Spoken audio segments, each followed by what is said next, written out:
Next up is Leslie Morgan, whose incredible work is right here. Leslie explores ideas tied to nostalgia, female icons, boat captaining in the oceans, as well as to the environment, preservation, consumerism, and repurposed materials. I loved reading what Leslie had written about her artwork. Comes from a place of memories of summers spent leaping and diving, doing cannonballs and backflips, participating in breath-holding contests, and looking out through chlorine-filtered sunlight, daydreaming. I love that. That reminds me of my own childhood. In water, in Leslie's words, would become weightless, buoyant, and free both in mind and body. As a competitive swimmer and psychologist for most of her life, these are the elements she consciously integrates into her work. Using found objects, paint, and photographs, she creates nostalgic paintings of the past she carries with her into the present. So Leslie, thank you for being here. So I'm an open water swimmer and a scuba diver. And when I first moved to San Francisco, I was told about these sunken ships of Yerba Buena Cove and how the Judah line goes right through a huge wooden hull. Like, it was so massive they couldn't even dig it up. They just tunneled right through for the train to go through. And I was fascinated by it. And the Maritime Museum out at Aquatic Park has a huge map of the old cove, which is now downtown. It's Montgomery Street all the way to Main and Embarcadero, and even up towards Levi Strauss buildings. And the building that's sinking right now is in that cove. So I thought this was appropriate work for this show because when the 49ers showed up to go run up to Gold Country, they just abandoned their ships in this cove.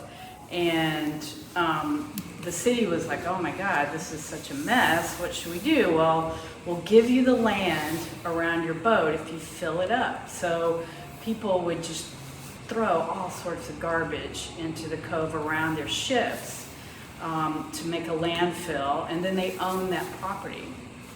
And so there's old etchings of the businesses that were down there, and things like brothels and bars. They literally were coming out of the hulls of ships, where they would, cut a hole in the ship, and you could go in and, do whatever. Hotels, everything was there. So I thought, well, these were the first polluters. These were like the first guys to don't give a shit about the ocean. Let's just fill it up with crap, and then we can own it, right? So I thought that was appropriate for a environmental spin on the ocean. And I mean, people are still doing it. They're still throwing things in the ocean like it's this vast, vast place, and it sinks and it's out of sight, out of mind. And of course, we know now that it has its limits and it can't always refresh itself and rejuvenate and clean itself. And the animals are showing us that first. So that's what these are about. And the lines in the top are kind of abstract buildings of downtown San Francisco. This is oil on panels, and there's no recycled material in this. I usually do use a lot. I've had a residency at the dump, and I love rusted metal and bits and pieces that I can glue and screw down, but these are like actual, oil paintings. So it's a little different for me to be that clean and established. So anyways, that's my work. If you want to learn more about Yerba Buena Cove, you can just go online. There's incredible maps. If you know any corporations that would like these in their lobbies that are actually sitting on the boats under the water, under the soil, that would be awesome. Because they're so big, I don't know what to do with them anymore in my studio. Exactly, we need some. Yeah, have you contacted them? Who? Let's figure out who those people are. Yeah, I know. I need to go knock on their doors. Okay, Clay and Beach Street. Hello. Do you know you have the Naiadic boat under your? Yeah. Yeah, an old whaling boat underneath it. Yeah. So, I was also a boat captain in the Florida Keys and lived on a boat for 3 years, so it's part of my love, and I miss it, but I don't really want to own a boat anymore. But if you know anybody who needs crew, I'll go help out. I'm also a member of the South End Rowing Club, and I get out there in the open water and do Zodiac accompaniments for the swimmers and to and fro Alcatraz. And, yeah. Anyways, that's me. Everything I do is about water. There's a fourth one of these upstairs in the studio also. We can only accommodate the 3. Oh, wow. They moved around a little bit. This was these pieces were an epic journey in themselves in this space. Because he started off on the other side. They were going to be the end of that gallery with Oliver's work, but we just couldn't make it work. The walls couldn't hold the weight. And then I don't know, there's just beautiful thing happening right here. I had to hire people to get them here because they're beyond my wingspan. So I always have to have somebody help me with them. And that's a lesson I learned that I'm never gonna do again. Especially as I get older. If I can't pick it up myself, no, it's not gonna be made. So, any questions? No. Is this the largest scale that you've done?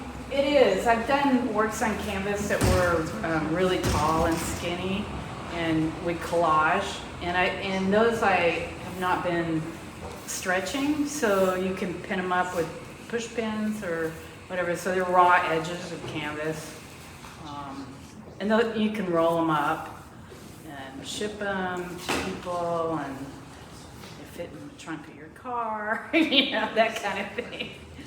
Yeah, I like working big. My whole purpose of doing water is to really help you feel what it feels like to be in there, because it's so therapeutic. I mean, if you're a scuba diver, you've probably been on a ship like this. You've probably seen ships underwater and have gone inside them and saw the turtles coming out, and so it's like there's nothing like that feeling, and I just want to give that to people through my art, that sense of what water does for us. It's so important, whether it's a river, a stream, an ocean, a sea, or a bathtub, a hot tub. When you immerse yourself, it changes your attitude, it changes your state of mind, even if it's just a hot bath. Because we are water, right? Yeah, we're 70% water, something like that, yeah. Any other questions? Have you ever gone scuba diving? You sound like you have underwater. I grew up in West Texas desert, 600 miles from any kind of water. And I got my scuba diving license when I was 15 from the YMCA. And we had to go out to this man-made, it was a man-made spring. They had put a swimming pool around a spring in the middle of the desert, and we had to put our head on the ground on the very lowest point, which was like 22 feet or something. I don't know. That was like the rule for getting your scuba license. So we all went down, put our head on the ground, and then came back up. But yeah, I've been an avid scuba diver my whole life. And investigated sunken ships? I've dove on sunken ships. Oh, huh. Yeah.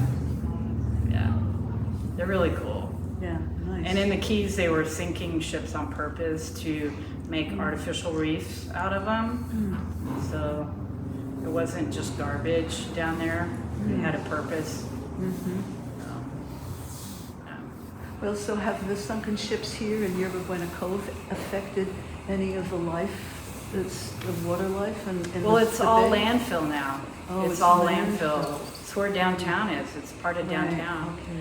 Just like the marina is landfill. And that's why that building is sinking. That's why the marina was hit so hard with earthquakes, because it's, it's still liquidy. It's still not solid. It's not rock bottom, rock solid. Yeah. part of our city. Yeah, interesting.